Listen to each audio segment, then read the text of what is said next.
మీ అందరికి మనస్ఫూర్తిగా ఆహ్వానిస్తూ ముందుగా ఆనంద్ రామనారాయణ గారికి నా హృదయపూర్వక నమస్కారం. ఈ ప్రత్యేకించి కొత్త ప్రభుత్వం ఏర్పడ్డాక టూరిజం మీద చాలా కీలకమైన నిర్ణయాలు తీసుకోవాలి. మనకి ఎంప్లాయ్మెంట్ జనరేషన్ జరగాలి. ఏమాత్రం పొగా కాలుష్యం లేని ఎక్కువ మంది అన్స్కిల్డ్ వారికి ఉపాధినిచ్చే పరిశ్రమ ఇది. ప్రస్తుతానికి వార్షికం సంవత్సరానికి 5% అభివృద్ధి ఉన్న పరిశ్రమ ఇది. ఏ కంట్రీ ప్రోగ్రెస్ అవ్వాలన్నా, ఏ స్టేట్ ప్రోగ్రెస్ అవ్వాలన్నా టూరిజం ఇస్ కీ. సో రాష్ట్రంలోనే ముందు చాలా అనేక సభల్లో మేము అందరితో చెప్పింది అంటే రిలీజియస్ టూరిజం ఒకటి, ఎకో టూరిజం, అడ్వెంచరస్ టూరిజం చాలా స్కోప్ ఉన్నది. ఇవన్నీ ముందుకు తీసుకురావాలనేది ముందు ప్రీ గవర్నమెంట్ ఎలక్షన్ టైంలో మాట్లాడింది. ఈ రోజున వాస్తవ రూపం దాల్చడానికి ఈ మీటింగ్ మనం ఏర్పాటు చేసుకుని గౌరవ ముఖ్యమంత్రి శ్రీ చంద్రబాబు నాయుడు గారి ఆధ్వర్యంలో, ఆయన గైడెన్స్లో ఈ మీటింగ్ వెళ్తాం. మీరు చెప్పిన మాటలు సార్, ఇవి ప్రత్యేకించి ఈ టూరిజం పాలసీని ఇవాల్వ్ చేయడానికి వీ హ్యావ్ గ్రేటెస్ట్ స్కోప్. మీరు చెప్తున్నప్పుడు పివి నరసింహారావు గారు ఆయన దేవాదాయ శాఖ మంత్రిగా ఉన్నప్పుడు యాత్రా బస్సులు స్టార్ట్ చేసి పలు దివ్యక్షేత్రాలు వచ్చినప్పుడు గుర్తొచ్చింది మీరు చెప్తా ఉంటే. అవన్నీ వదిలేసాం ఈ రోజున. అంటే చాలా మంది మనం టూరిజం అనగానే చాలా పెద్దవి అనుకుంటూ ఉంటాం.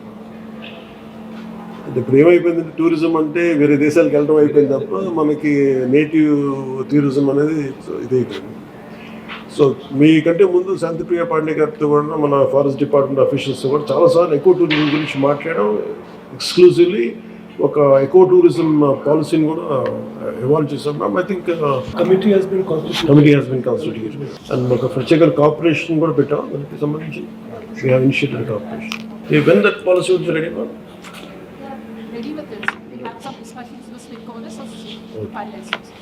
మీరు అంటే సింపుల్ గైడెన్స్ సార్. దీనికి మనకున్న గ్రేటెస్ట్ ఆపర్చునిటీస్ ఉన్నాయి. అంటే మనం విదేశాలకు వెళ్ళి మనం దుర్గేష్ గారికి కూడా మీ దృష్టికి తీసుకొస్తున్నాం. ఇప్పుడు ఉదాహరణకి మనం కర్నూలు వెళ్తే అక్కడ బ్లాక్ బక్స్ ఉన్న క్షేత్రం ఏంటో, ఏరి ప్రాంతం ఏంటది,